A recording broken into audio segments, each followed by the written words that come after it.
Good morning and welcome to the Next Play 6-7. I'm your host. To all my players and playettes out there, thank you for joining me. Please like, share, and subscribe. It takes less than 3 seconds and is always free.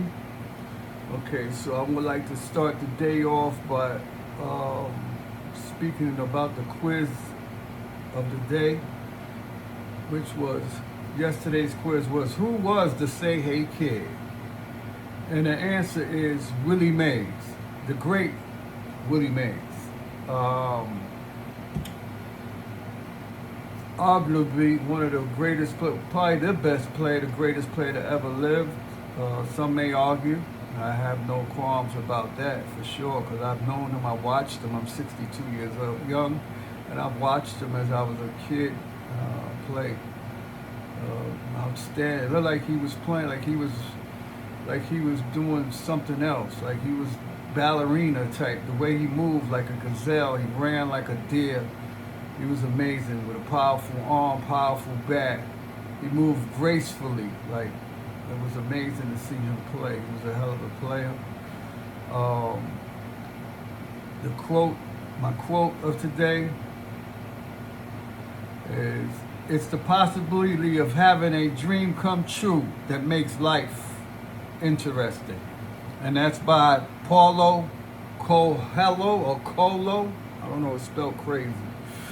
Paulo Coelho. So if I jacked your name up, welcome to the club, because mine's been getting jacked up forever. The word of the day is indomitable, which means unconquerable, invincible, and unstoppable. It is an adjective used to describe someone or something that is so strong, brave, or determined that they cannot be beaten, tamed, or pushed down. It's a great word. For the scores, WNBA scores, the Valkyries defeated the Tempo 92-81. That was the only game. Janelle Salone had 21 points. Kayla Thornton had 20 points. Naira Sabali had 21 points, 8 rebounds, 3 assists in the losing cause for the Tempo. In Major League Baseball, Baltimore defeated the Angels 3-1. Cincinnati defeated Oakland 5-4. The Mets defeated Cleveland 6-2. Philadelphia 5. The Nationals had a donut. So give them a coffee to go with that. The Yankees 2, St. Louis had a donut. Give them some coffee. What kind of donut was that? A jelly donut? Boston 14, Chicago White Sox 2, Tampa Bay 9, Colorado 7, Detroit 8, Seattle had a donut. That was a glaze. Atlanta 4, Minnesota 2, Milwaukee 4, Pittsburgh 2, Kansas City 8, Miami 2, Texas 5, San Fran 4, Cubs 5, LA Dodgers 1, Houston 7, Blue Jays 2, San Diego 9, Arizona Diamondbacks 4. Okay, that was yesterday in baseball.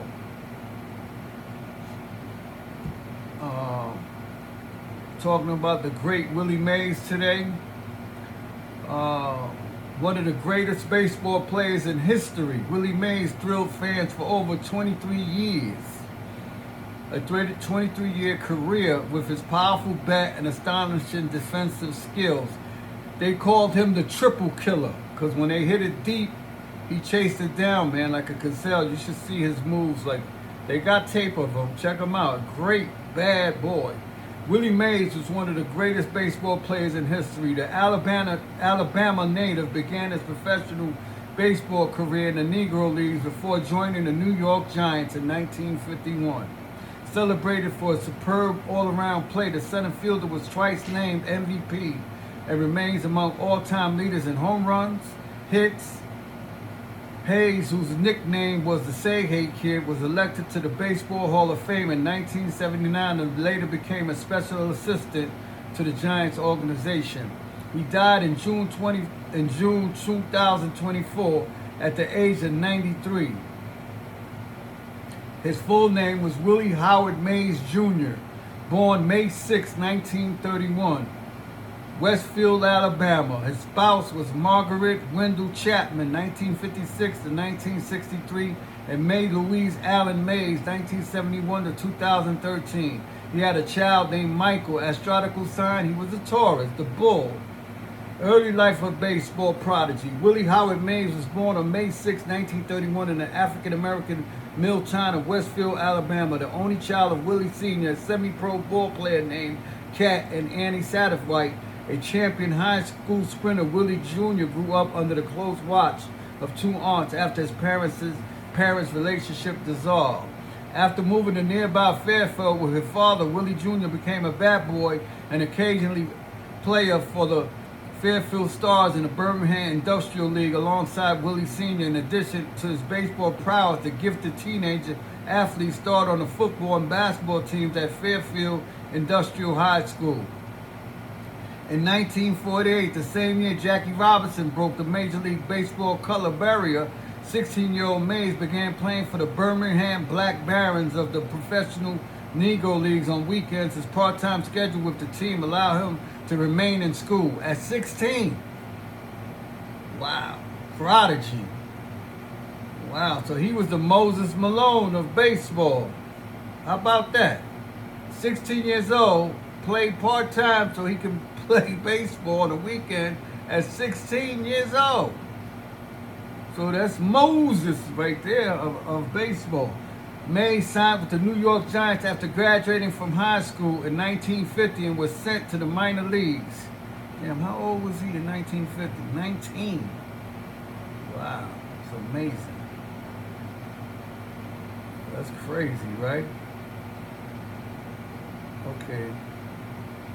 Okay, Mays signed that from high school and sent to the minor. He played well despite enduring segregated living conditions and racial taunts from the fans, experiences that continue into his Major League Baseball. That's a shame. And after hitting, and they knew that black man was the greatest players, that they the ones that put the league. You notice that the leaders, most of them were black. Like if they took over, like you had Babe Ruth, but that was when the league was white, when they didn't let black players play. But if they would have, Josh Gibson probably would have let them all. Like I did a special on him. The best talent, is with the melanin. They know that. Okay, so after hitting .477 through 35 games with the Minneapolis Millers, he joined the big leagues in May 1951. Mays got off to a slow start with the Giants, collecting a home run off Hall of Fame pitcher Warren Spahn at his lone hit in his first 7 games. But the speedy center fielder made immediate impression with his breathtaking defensive ability, and eventually proved a capable hitter as well. After helping the Giants reach the World Series, he was named the National League Rookie of the Year. Called to serve in the U.S. Army in 1952, Mays continued honing his skills on a military team in Virginia. He returned to Major League Baseball in 1954 to hit a league-leading .345 with 41 home runs en route to the National League MVP honors. 41 home runs with a .345 batting average. Wow. Who's batting that now, today? He capped the 1954 season with one of the most famous defensive plays in history, running down a mammoth drive to deep center field and Game 1 of the World Series against the Cleveland Indians, now the Guardians. Mays caught the ball over his shoulder while still on the move before spinning around and throwing it back to the infield to prevent a run. The catch helped the Giants beat their favorite opponent for the championship.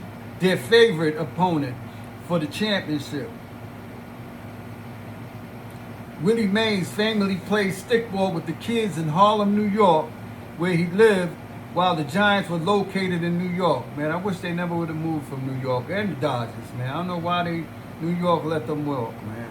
They had a hell of a history, man. Them, the Giants, and the Brooklyn Dodgers, Giants, and the Yankees in the same city. Mays blasted a league-leading 51 home runs in 1955, 51 after hitting 41, and the following year he won his first of 4 consecutive stolen base titles. He could run like a deer. titles. In addition to being arguably the top all-around player in the game, he was a hero in his Harlem community and famously played stickball with the local kids. Throughout New York City, baseball fans debated whether Willie Mays or Mickey Mantle of the New York Yankees or Duke Snider of the Brooklyn Dodgers was the best slugger, but I'd say I'm going to take my money with the Say Hey Kid. The community ties were severed when the Giants moved to San Francisco after the 1957 season, but Mays remained a top draw in his new ballpark. In 1961, he became the 9th player to hit 4 home runs in a single game, and the following year he pushed the Giants to the brink of a World Series triumph before a close loss to the New York Yankees. He collected his second MVP award after socking a career-best 52 home runs. Man, he was a slugger in 1965. Beyond his indisputable stats, Mays was an entertaining athlete who knew how to play up drama on a baseball diamond. He requested a baseball cap that could easily be caught by the wind and fly off as he ran around the outfield. His cheerful exuberance and freaking turn of phrase "Say Hey" earned him the nickname the Say Hey Kid. Still, he was serious about the game and became known for his trademark basket. He's the one that created the no-look basket catch with his glove near his. Now, who creates a catch? They name a catch, a basket catch. People don't know that he's the one that created that. Yeah, that allowed him to more quickly throw the ball to the infield. Traded to the New York Mets during the 1972 season, Mays helped the team advance to the World Series he was an old man then. In 1973, before announcing his retirement that September, his age had caught up with him in his final season, and he saw a notable drop-off in his batting ability as he dealt with nagging injuries. Mays was 42 years old when he retired. The former center fielder was easily inducted into the Baseball Hall of Fame just 6 years later. During his first year of eligibility, he continued to collect honors for decades to come. Mays recorded 23 seasons as a professional baseball player, including his first season in the Negro Leagues. Partway through his 21st season with the Giants, he was traded to the New York Mets, where he spent the remainder of his career. To this day, the former center fielder is amongst the all-time leaders for runs scored, and hits.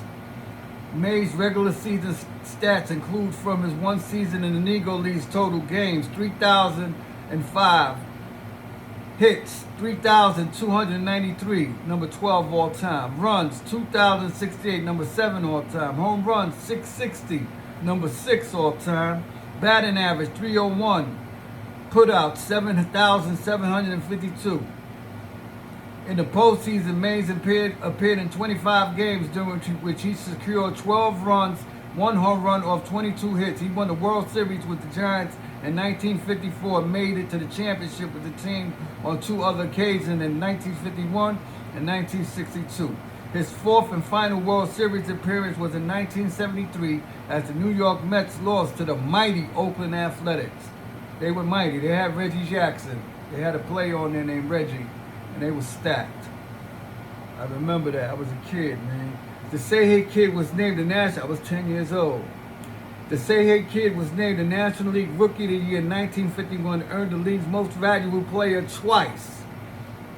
In 1954 and 1965, he recorded 12 consecutive Gold Gloves for fielding excellence, an award that was first introduced in 1957. 3 years after the catch, Mays was amongst the inaugural class of recipients. Additionally, he was selected for the All-Star Game, a record 24 times alongside Hank Aaron and Stan the Man Musial. What a life and what a career. The great, honorable Willie Mays, the Say Hey Kid. Before I go, I would like to say free Poppy, free Sadiq C. Just, free Supreme, free Naheem. And if your device is not on the next place, 6-7, then your device is not on. Peace, wealth, prosperity to all. Thank you for joining me. Have a blessed day. I'm out.